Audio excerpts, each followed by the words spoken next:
So you've got your 300 watt power supply and it's charging your phones and your drone batteries and your camera batteries and a few other knickknacks, and everything's great. Maybe it's powering your CPAP machine, life is good. And then you get a 12 volt refrigerator and you plug it in and it trips the overcurrent protection because when the compressor starts up, it exceeds the maximum peak surge that this 300 watt power supply can handle. So what do? Well, we can solve that problem. We go to a 500 watt power supply. Now, we got our 500 watt power station. It's doing all the stuff this guy was doing, and we're now powering our 12 volt refrigerator. And we decided, you know what? I like a nice hot cup of coffee, and I don't want to do it over an open flame, so I'm going to bust out the coffee maker, and guess what? It takes more than 500 watts continuous to heat water. Who knew? So now what are you going to do? Well, let's upgrade. So now we've got our 1000 watt power station and we're doing all the stuff here. We got our refrigerator working. We're drinking our nice hot cup of coffee. And what goes great with coffee but a nice reheated slice of pizza. And we're gonna use the air fryer for that. Does pizza really go good with coffee? Not important, that doesn't fit my story. Anyway, we are gonna bust out an air fryer to reheat that pizza because that's the best way to reheat pizza if you didn't know. But guess what? You probably did guess. Air fryer is going to exceed our 1000 watt continuous power draw from a 1000 watt power station. So now what do? Sometimes you gotta go big or go home.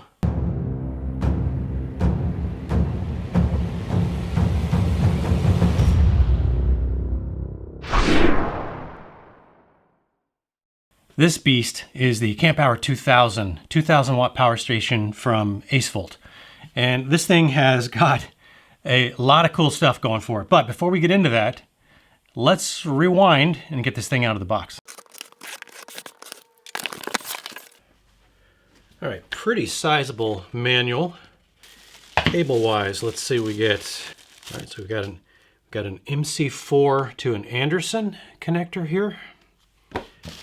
And we've got kind of a standard, computer style power cable. Now that's pretty cool that this is really all we need for power, for AC power, because this unit actually has an integrated AC adapter. So you don't need an extra brick, which is something I thought was pretty nice. All right. You are not going to go backpacking with this beast. I really do like the big rugged aluminum handles on top. This thing, I'll have to put the weight down here in the bottom because I don't have it off the top of my head. Not a lightweight piece of hardware. So with all that battery capacity, you wouldn't expect it to be. Yeah, this is what you get in the box. All right, so let's go live with this thing for a while and find out what it's capable of, maybe what it's not capable of, and find out if it's something you might want to consider. Let's jump forward. And we're back. So it's been about 3 weeks or so since you last saw me here a couple seconds ago. Let's go ahead and run through some of the key specs on this thing real quick. First of all, it's got just under 2,000 watt hours, so 1,997 watt hours of battery capacity. As I mentioned before, it's 2,000 watts continuous, 4,000 watts peak on the inverter capacity. This thing does charge in less than 2 hours. So when you plug that massive AC cable into the wall, into the side of this thing and then into the wall, it'll draw up to 1100 watts provided your circuit can handle that, and it'll put it in supercharge mode, and this thing will actually charge from 0 to 100%, not 80%, but 100% in less than 2 hours. And that's fantastic for a 2,000 watt power station. That's one of my favorite features of this thing, is the ability to really top it off in a hurry if you need to. It does have pure sine wave inverter, as you might expect. The solar inputs for this thing has an Anderson connector.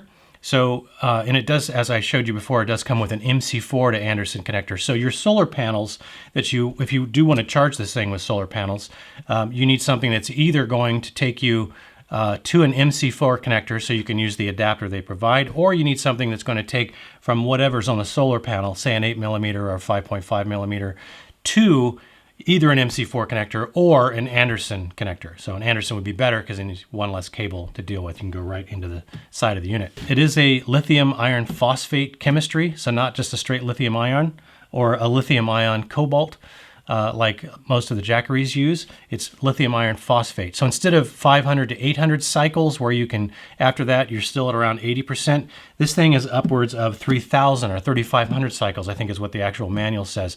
So 3,500 cycles or more, and you'll still have at least 80% of its original capacity. So that's very cool. Now, in terms of output ports, USB is really important to me. I mean, everybody's got a ton of USB devices, and there are 6 USB ports on this thing. There are 2 standard 12-watt USB Type A's. There are 2 quick charge 18-watt Type A's, and it's got 2 Type C PD 100-watt ports on here, these guys right here. And that means you can charge or run your high-end mobile devices like a MacBook Pro, for example, or a Microsoft Surface Pro. Some of the Dell laptops also now have PD Type-C charging as well. It's becoming more and more common. So it's really cool that there are 6 ports on this thing for USB. Now it also has 2 standard 5521 DC output ports on here. One of the other out ports here is an XT60 port right here under the rubber flap. It's got your standard 12 volt auxiliary charger here that you find in all your cars and things like that. So 12 volt refrigerator right there. It is a regulated output. So even as the battery level drops, it's still going to continue to provide consistent, constant voltage to your refrigerator so as not to damage it. So that's important. On this end here, there is a flap, and underneath that flap, there are 6 3-prong AC outlets. The AC inverter button is right there. As you can see, it's already illuminated, so I've got the AC inverter on. And while we're talking about the AC inverter, you should be aware that, and this is with any power station or any AC inverter, it's going to have a no-load draw, continuous draw when you are not pulling power off of it. Another term you might hear that's basically the same thing, parasitic power draw. So it's basically how much power is the AC inverter consuming when you're not using it. So in the testing I did with this guy, I ran it for 6 hours without any load, just letting the AC inverter stay on, and I dropped just about 7% battery capacity. So you are just over 1% per hour of no load draw on that. So be aware of that. It's definitely a case where, best practices for any device like this, and no less for this particular device, you want to shut the AC inverter off if you're not using it, or just power the unit down completely so that you preserve your battery capacity. ACEVOLT does warranty this unit for 24 months, so 2-year warranty. There are no shortage of units that only have a 1-year warranty, but if I had the option, I would definitely prefer a 2-year warranty for sure. It's kind of a no-brainer. So let's talk about some of the pros and cons of this unit, what you can use it for and all that stuff. As I've already said, that less than 2-hour fast charge or supercharge to top this thing off from 0 to 100% in less than 2 hours, absolutely fantastic. That is hands down one of my favorite features about this thing. Since it handles up to 2,000 watts continuous, you can do things that actually require a fair amount of heat, like heating water or running a heating element like a toaster oven, an Instant Pot, an air fryer, as I mentioned. You can run a full-size refrigerator on this. In my tests, my refrigerator is fairly power intensive still because I was in and out of it quite a bit, but I only got about 14 hours of runtime on my refrigerator. And that, again, is not a 12-volt refrigerator. That's a full-size AC refrigerator. So, that's rummaging around and loading groceries and getting in the freezer unit and all that, having to ramp up and do all that cooling, and then probably run a defrost cycle. So just be aware, even with a 2,000 watt capacity unit or 2,000 watt hour capacity unit, you're probably only going to get anywhere from, say, 13 to 15 hours, really kind of depending on your refrigerator and whether or not you're actively in and out of it. For a full-size refrigerator. So something to be aware of. But microwave ovens, toasters, and blenders, pretty much all of those standard small home appliances draw well under 2,000 watts. And so they are fair game to be used with something like this. So whether you're using it for emergency power or using it in an RV or van, it's going to cover kind of all those creature comforts. Now, as far as charging by solar on this, it does have a max input through that Anderson connector of 500 watts. So it's probably just under around 30 amps, maybe 27, 28 amps input max on solar. So if you've got 200 watt solar panels, those are typically 18 volts and somewhere around 11 maybe amps at peak power output. That's more than capable of handling all of the output those panels are capable of producing. So up to 500 watts on the solar input. And as I've mentioned in previous videos, it's really important to know because that is one thing with that Jackery 1000 that continues to really kind of disappoint me, as much as I liked all the other features about it. But man, it is so slow when you're charging by a solar because it maxes out and you can't even take advantage of 200 watts of solar on that thing. And you're probably never going to get more than 115 watts input on that Jackery 1000. Whereas this thing, you can get the full 400 watts input on this, no problem at all. As far as the port locations, you've got all the the regular DC ports are up front. The AC ports are on the side. So that is a pro or a con depending on where you would plan to store this. If you're going to drop this down into a footwell between the back seats and the front seats or the middle row or something like that, it's actually kind of nice to have your AC ports on the side, because you have to keep the sides, if you're going to run this thing, you have to keep the sides open anyway for ventilation. But that then makes it easy then to plug cables in from the sides, easier than it would be to plug them in from this side here. But again, that's going to depend on your particular situation as to whether or not that provides any benefit or whether it's kind of something you have to work around. Now, another cool differentiating feature that I really like about this, and I just tested this upstairs just a couple hours ago, and it absolutely works great, is it has UPS mode, so uninterruptible power supply. And what that means is, if you got an important computer or a device that you need to keep running even in a power outage, and you don't want it to have to reboot or flip off and back on, what you do is you plug that into here while this is plugged into the wall. As soon as this power station is topped off and at 100%, I'll put a little screenshot or a little video up here of this.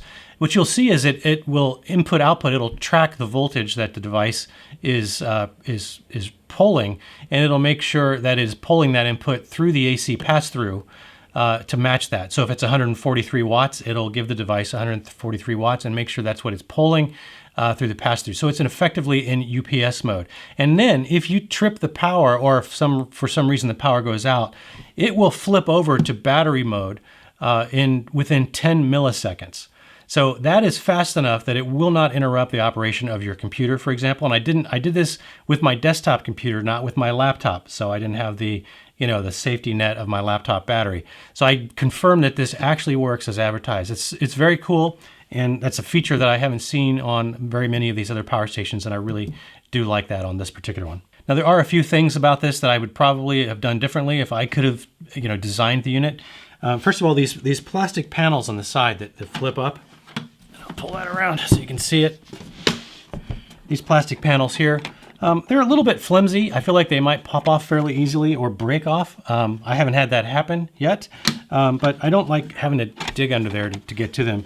But they do protect the ports, obviously, so they do serve some good function there. It's not, I guess, the design I think I would have opted for. I think I would have preferred some sort of a rubberized or silicone flap. Same with the AC side. It has a slightly larger panel on this side here, which is where you access the AC ports. I just don't like those plastic panels. Not a huge fan of that. Hasn't been a problem yet, but it wouldn't surprise me if someday they just pop off, and honestly, I probably won't bother to try to put them back on. That's me. The only other thing really that I found that maybe I would do differently, the display is very hard to read in the bright sunlight. It's damn near impossible. Now, it's easier to read from your eye than it is through a camera. The camera picks up all kinds of glare, and your eye can sometimes do a better job handling that than the camera lens will. But I think I would prefer if it had an LCD background rather than an LED background. And the backlight does help. Now, if you're in low light situations, no problem at all.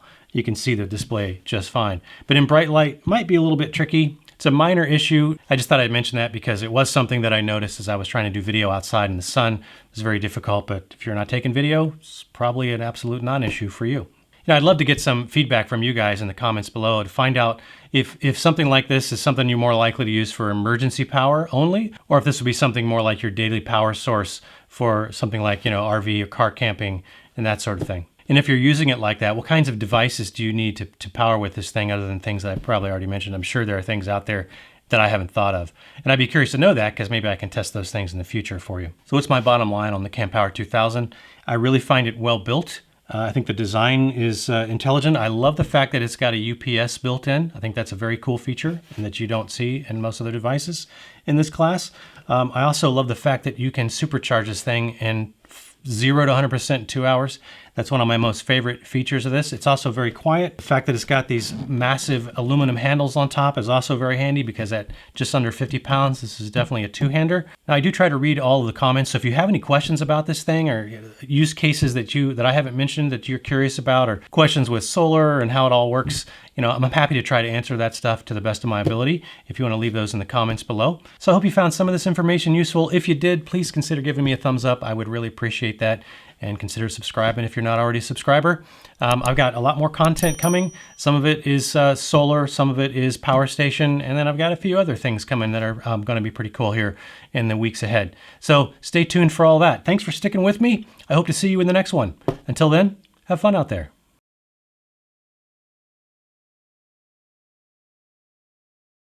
So you got your 300 watt power supply, and you cut, and you want to plug in your 12 volt refrig. Cut. So you got your 300 watt power supply, and it's powering. Cut. Does pizza really go with coffee? Doesn't matter.